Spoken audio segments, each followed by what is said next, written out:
Dalton is coming to win every time he's in the huddle. So, Shannon, will Dalton play well enough for the Cowboys to win tonight? I expect him to play well, but I took the Cardinals, Skip.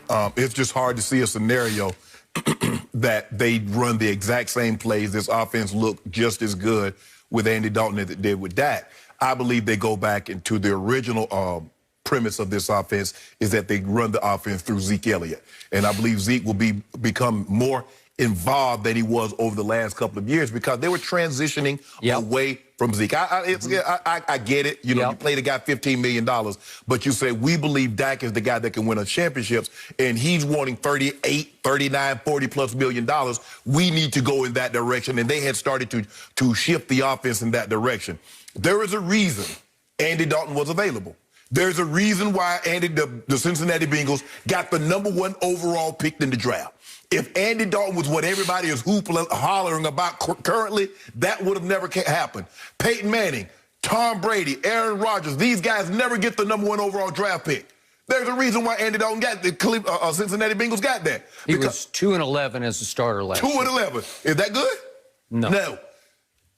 I think Andy Dalton, can he be good in this offense? Because they're not going to ask him to do what they were asking him to do in Cincinnati, Skip. So he can be good, but only if they let Zeke do what Zeke does. Now you play action off of that, and you see the throws that Tom was making.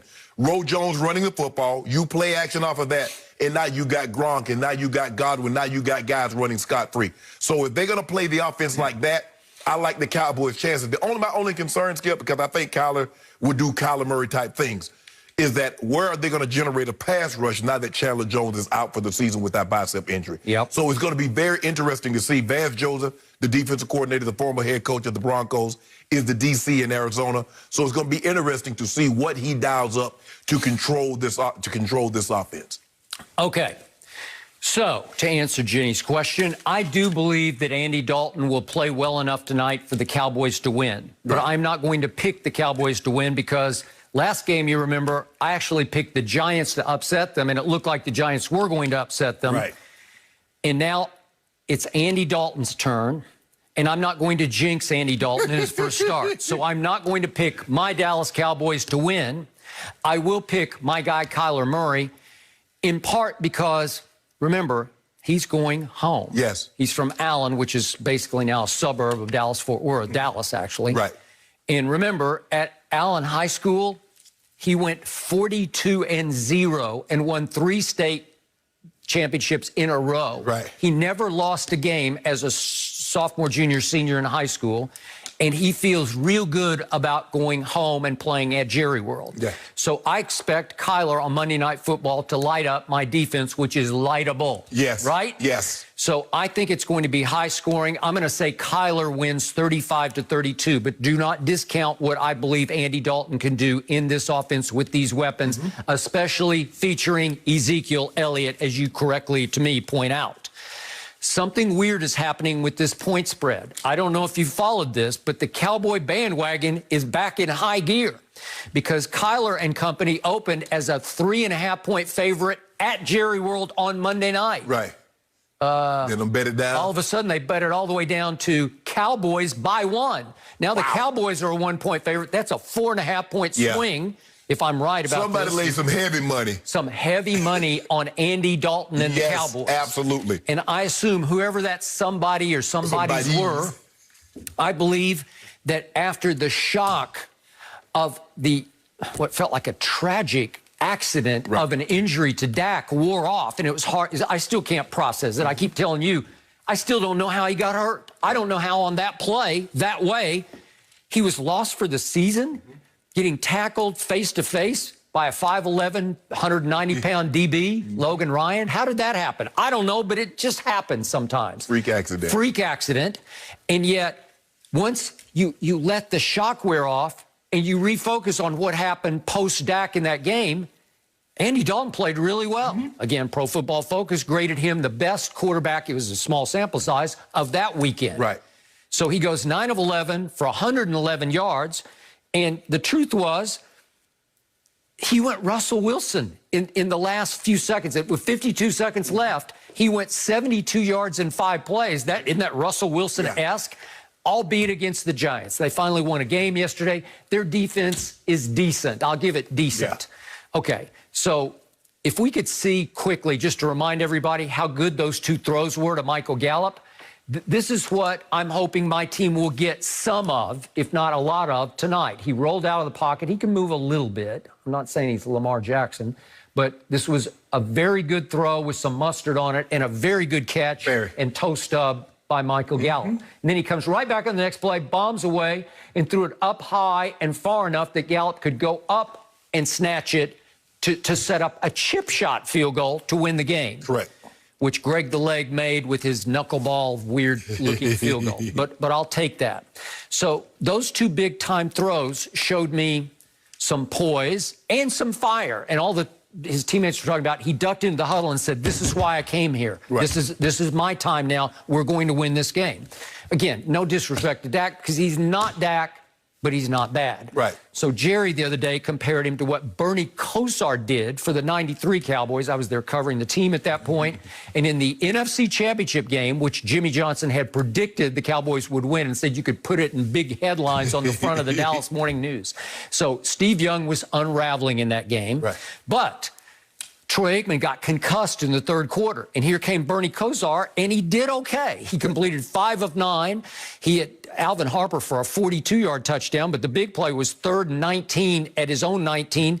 I'm sorry, 3rd and 9 at his own 19. He hit Michael Irvin for 12 yards. It's just like game-saving kind of plays where Bernie Kosar had been there and done some of that in Cleveland, some of that. Yeah, you in a situation like that, Skip, you want a veteran guy. You want a guy that's, like as you said, that has been there and done that. And so no matter what we think of Andy Dalton has been a starter in this league. Andy Dalton has won in these leagues. And so as you get in these games and the games become more magnified, amplified, you need someone that's like, okay, maybe he hasn't won a Super Bowl, but he's played in some big games. Andy Dalton has played. The AFC North is not an easy division to win when you got Baltimore and Pittsburgh every single year, and it seems like those guys win. And so you got, and he's beaten Pittsburgh. Okay. He's beaten Baltimore. Okay. So he's played in 4 playoff games. Yeah. He stunk in those 4 games, but at least he felt what it felt like to play in a playoff game. Right.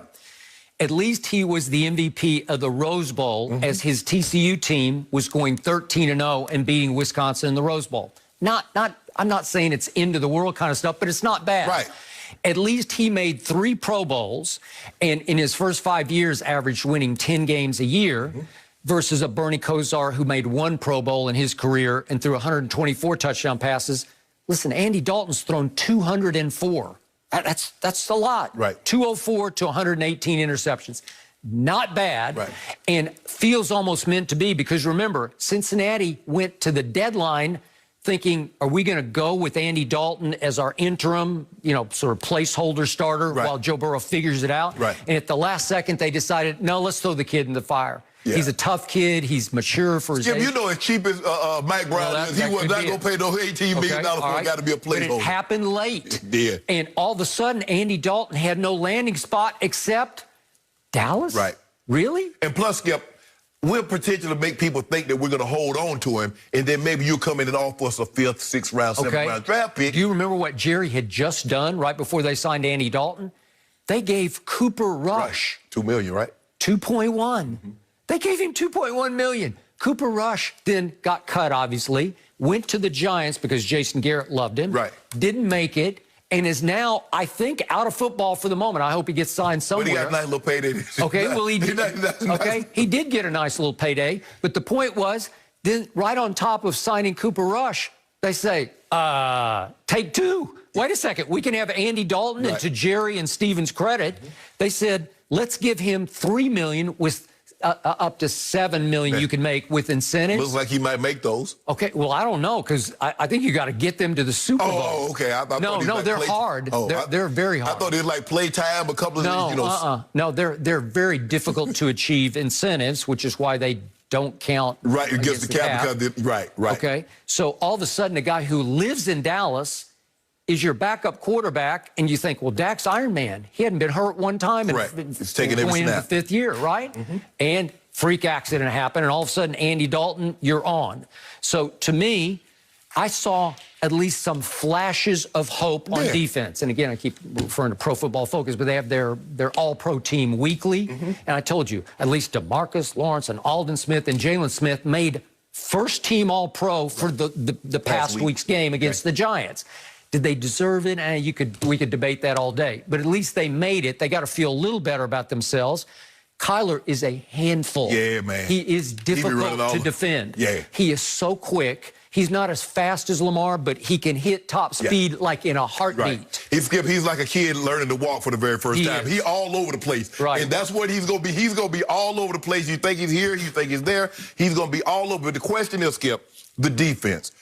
Do you feel confident or comfortable with your defense playing 30-plus minutes a game? Because I think the objective for the Cowboys offense is to minimize the defense, your defense being on the field. And the one way to do that is to run the football, to control the clock. See, control the clock is not always necessarily about keeping the opposing team's offense off the field. If you have a substandard defense, it's about keeping their butts off the field also. Because the more cracks someone gets at your defense, considering the way they played the first 5 weeks of the season, the more chances they're going to have an opportunity to put the ball into the end zone. And you don't want that. Okay.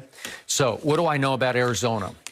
I picked them to be a wild card team. And they got off to a rip-roaring start, but they are now only 3-2 because they lost 2 of their last 3 because they lost at home to the Lions, which was not a good sign. That was 26-23. And because they went to Carolina, which is also up and down, and they lost 31-21. I don't know. Then they bounced back and beat the Jets, and Kyler, as I said, was the NFC Offensive Player of the Week against the Jets.